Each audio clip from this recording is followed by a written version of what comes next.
ঢাকার পানকেন্দ্রে দাঁড়িয়ে থাকা এক ঐতিহাসিক সাক্ষী লালবাগ কেল্লা, এক রহস্যময় দুর্গ যেখানে প্রতিটি ইটে লুকিয়ে আছে মোগল সাম্রাজ্যের গল্প। আপনি কি জানেন এই কেল্লা এক অসমাপ্ত স্বপ্নের প্রতীক, কিংবা এর দেয়ালের আড়ালে আজও নাকি ঘুরে বেড়ায় রহস্যময় ছায়া? হ্যালো ভিউয়ার্স, আমি নোবেল মাহমুদ। আজকে আমি আছি পুরান ঢাকার লালবাগে। চলুন আজকে আমরা পুরান ঢাকার লালবাগের ইতিহাস জানবো এবং একসাথে এর সৌন্দর্য উপভোগ করব। 1678 সালে সুবাদার আজম শাহ এই কেল্লাটির নির্মাণ কাজ শুরু করেন। তিনার দিল্লিতে ফেরত যাওয়ার পর এই কেল্লাটি অসম্পূর্ণ পড়ে থাকে। এরপর শায়েস্তা খাঁর আমলে এখানে আরও কিছু স্থাপনা যোগ হয়, কিন্তু তখনই ঘটে এক মর্মান্তিক ঘটনা। শায়েস্তা খাঁর কন্যা ফরি বিবির মৃত্যু হয়। বলা হয়ে থাকে যে ফরি বিবির মৃত্যু এই কেল্লার নির্মাণ কাজ বন্ধ হয়ে যাওয়ার অন্যতম কারণ। কেল্লার ভিতরে রয়েছে ফরি বিবির সমাধি এবং একটি ঐতিহাসিক মসজিদ, যদিও মসজিদটা বর্তমানে কেল্লার বাহিরের অংশ হিসেবে গণ্য করা হয়। আর এটি হচ্ছে সেই 5 গম্বুজ বিশিষ্ট দুর্গ, যার ভিতরে রয়েছে শায়েস্তা খাঁয়ের কন্যা পরি বিবির সমাধি। এর ভিতরে প্রবেশের অনুমতি না থাকলেও বাইরে থেকেই দেখা যাচ্ছে পরি বিবির সমাধি, তবে ক্যামেরায় অত ভালোভাবে দেখা যাচ্ছে না এই সমাধিটি। পরি বিবির সমাধিটি একটি ছোট গম্বুজের মতো সাদা মার্বেল পাথর দিয়ে তৈরি করা, যা মোগল স্থাপত্য শৈলীর এক নিদর্শন। এই দুর্গের সামনেই রয়েছে শায়েস্তা খানের একমাত্র বিশ্বস্ত সহ সেনা অধিনায়ক খোদাবন্দ মির্জা বাঙ্গালীর সমাধি।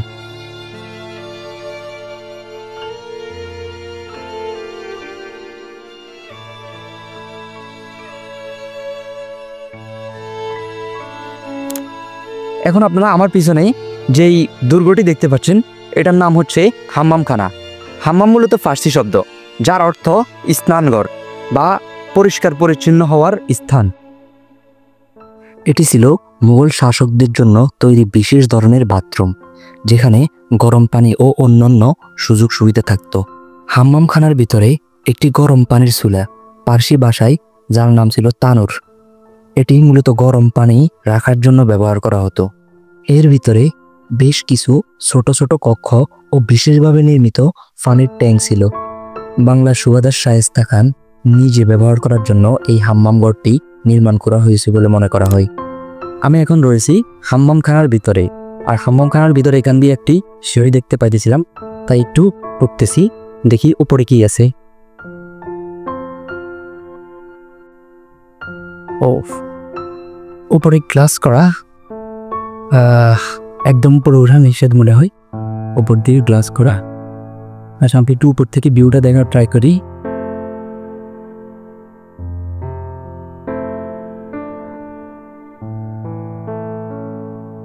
আমি এখন রয়েছি লালবাগ কেল্লার সেই গোপন সুড়ঙ্গের সামনে, যেটি বর্তমানে বন্ধ রয়েছে।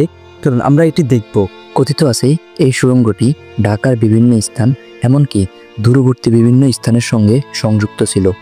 প্রচলিত কথা অনুযায়ী এই সুড়ঙ্গগুলো শত্রুদের আক্রমণ থেকে পালানোর জন্য ব্যবহার করা হতো এবং সৈন্যদের গোপনে স্থানান্তর করার কাজেও এগুলো ব্যবহার করা হতো। পিছন সাইড দিয়ে যে ভবনটি দেখতে পাচ্ছেন, এটি হচ্ছে আর কি মেইন আবাসস্থল মুঘলদের। এখানেই আসলে মুঘলরা বসবাস করত এবং এটি কিন্তু প্রচুর পরিমাণে লম্বা, আপনারা দেখতে পাচ্ছেন।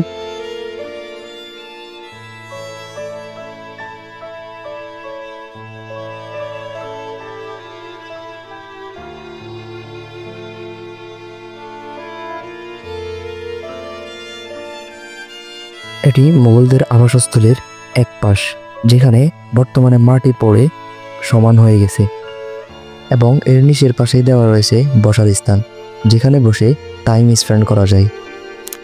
পুরো দুর্গটির ভিতরে জলরাশি চলাচল করার মতো একটি অত্যাধুনিক ব্যবস্থা রয়েছে, যদিও বর্তমানে এগুলোর মধ্যে কোনো পানি নেই। তবে উপর থেকে ড্রোন শট দেখলে অনেকটাই সুন্দর লাগে এই জিনিসটা।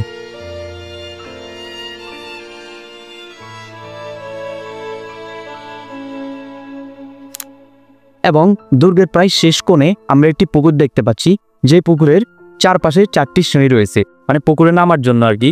কিন্তু বর্তমানে পুকুরটিতে কোনো পানি নেই, কারণ হচ্ছে এখন শীতকাল, যার কারণে রোদে পানি শুকায় গেছে এরকম কিছু। তো আবার গ্রীষ্মকালে যখন আসবে, গ্রীষ্মকাল আসবে, তখন পুকুরটি ভরা থাকবে পানিতে।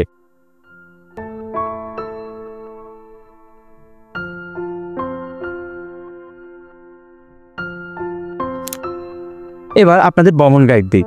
দুর্গটি মূলত পুরান ঢাকার লালবাগে অবস্থিত। আপনারা পুরান ঢাকার যে কোনো জায়গা থেকে গুলিস্তান কিংবা হচ্ছে আপনারা বুড়িগঙ্গার এখান দিয়ে বুড়িগঙ্গার পাশ থেকেও আসতে পারবেন। আর সিএনজি, অটোরিকশা বা হচ্ছে রিক্সা যে কোনো কিছু নিয়েই আপনারা এখানে আসতে পারবেন। ভিউয়ার্স, আজকের ভিডিও এই পর্যন্তই। দেখা হবে ইনশাল্লাহ নতুন কোনো ভিডিওতে। যদি ভিডিওটি ভালো লাগে তাহলে লাইক করতে পারেন, আর যদি আমাকে সাপোর্ট করতে চান তাহলে চ্যানেলটি সাবস্ক্রাইব করবেন, পেজটি ফলো করবেন। ধন্যবাদ সবাইকে।